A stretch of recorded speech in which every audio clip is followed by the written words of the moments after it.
Hello everyone, this is Team 2 and today we'll be presenting on the Middle East.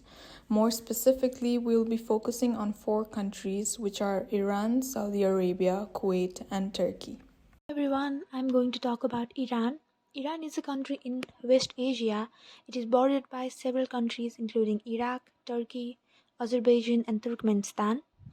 The estimated population of Iran is 89.17 million as of 2023. Its capital and largest city is Tehran with around 16 million people in its metropolitan area.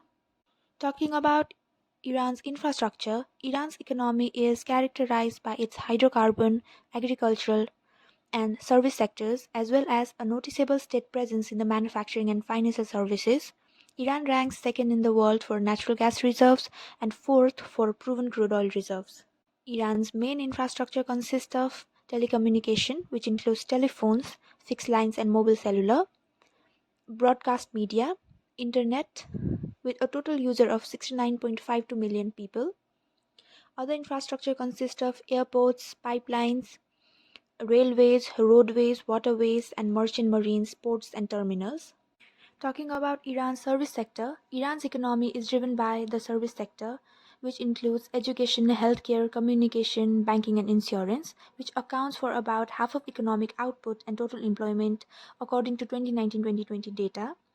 The industrial sector, including manufacturing and construction, contributes about one-third to the gross domestic product, while agriculture contributes just over 10%. The oil sector contributes about 5% to output. Despite its small size, this sector is a critical source of foreign exchange and government revenue. I'll talk shortly about Iran's trade relationship with the US.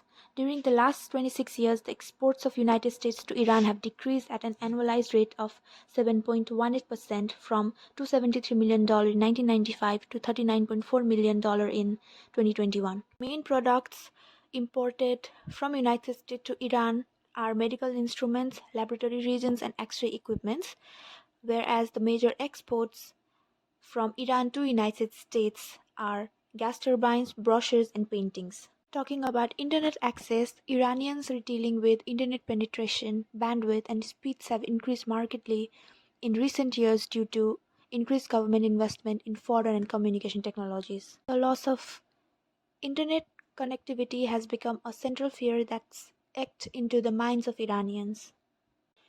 In conclusion, Iran is facing a complex set of challenges, including economic difficulties, international sanctions, and ongoing regional tensions. The country has been grappling with the impact of sanctions related to its nuclear program and broader geopolitical issues. Thank you. Hello everyone. Today I want to talk about Saudi Arabia, a country in the Middle East that really important for global trade. It's a fascinating place with vast deserts and big cities like Riyadh, Jeddah, Dammam, where most people live. When it comes to trading stuff, Saudi Arabia mainly deals in oil and chemicals. And guess what? The United States is the big customer. They have been buying a lot of oil from Saudi Arabia for a long time, and they also sell military stuff to them. Saudi Arabia is also a part of some groups that help with trade, like World Trade Organization, which helps country to trade fairly.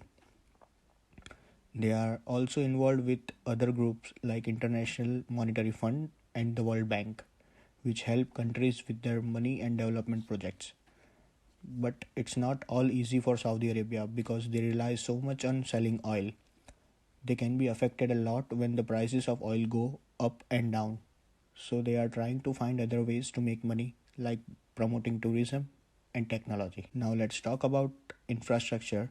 That's just a fancy word for all the things like roads, airports, and the internet that help business to run smoothly. Saudi Arabia has really good roads that connect all major cities, and they are working on building the fast train too. Airports like King Khalid International Airport and King Abdulaziz International Airport make it easy to travel in and out of the country. When it comes to communicating, Saudi Arabia is pretty advanced. They have good mobile and internet services thanks to companies like Saudi Telecom. And if you are into a shopping, there are lots of malls and markets where you can find anything you need. With its growing infrastructure and vibrant economy, it's definitely a place to keep an eye for the future. Hi everyone, I'm very glad that I'll be covering the topic on Kuwait country. So Kuwait is known to be the fifth richest country in the world, and its population is around 43,34,100, and it is located in the northwest corner of Persian Gulf, which is nestled between Iraq and Saudi Arabia. If we talk about the top two exports of Kuwait, then they are crude petroleum, refined petroleum, and the top two imports are cars and petroleum gas. If we look at overall trade statistics of Kuwait, then exporter rank is around 47 out of 138. And if we talk about the US trade account with Kuwait, then in November 2023, United States exported $173 million and imported $99.5 million from Kuwait. If we look at the overall infrastructure of Kuwait, then Kuwait's development plan 2020 to 2025 focuses on economic reforms and implementations of numerous long-stalled mega projects, which is estimated at $124 billion. Now, if we talk about the road, then the total road quality score is really low. That is 1.33 out of 10. And the railway project, like metro rail project, is ongoing, which is the hot topic in Kuwait. And air transportations records 26% growth, which serves around 15.6 million passengers into 2023. Digital marketing is really booming in Kuwait, and internet reach status of Kuwait is really high. That is 99.5% of people had access to the internet, which is around 4.31 million people. So in my conclusion, Kuwait is developing country with the highest income, high income economy, and which is backed by the world's sixth largest oil reserve. Thank you so much. Hi everyone. Today I'm discussing about the Turkey. The population of the Turkey was 85.3 million in 2023, and Turkey occupies a unique geographic position, lying partly in Asia and partly in Europe. Throughout the history, it's acted as both a barrier and a bridge between the two continents. Turkey is situated at the crossroads of the Balkans, Middle East, and Eastern Mediterranean. The forecasted amount spent on other transport projects is also quite high, with $30 billion expected to be spent on airports and railways and other ports. And overall infrastructure is the Turkey is also highly developed and coastal in maritime. And the infrastructure with 70% of its borders being coastline. And the raw quality of the Turkey from 2006 to 2023, the average value for Turkey during that period was 4.63 points, with a minimum of 3.72 points in 2006 and a maximum of 5 points in 2016. The latest value from the 2023 is 5 points. For comparison, the world average in 2023 based on 141 countries is 4.07 points. And the internet quality of Turkey is mostly widely used in internet service in Turkey, offering speeds from 8 megabytes to 24 megabytes.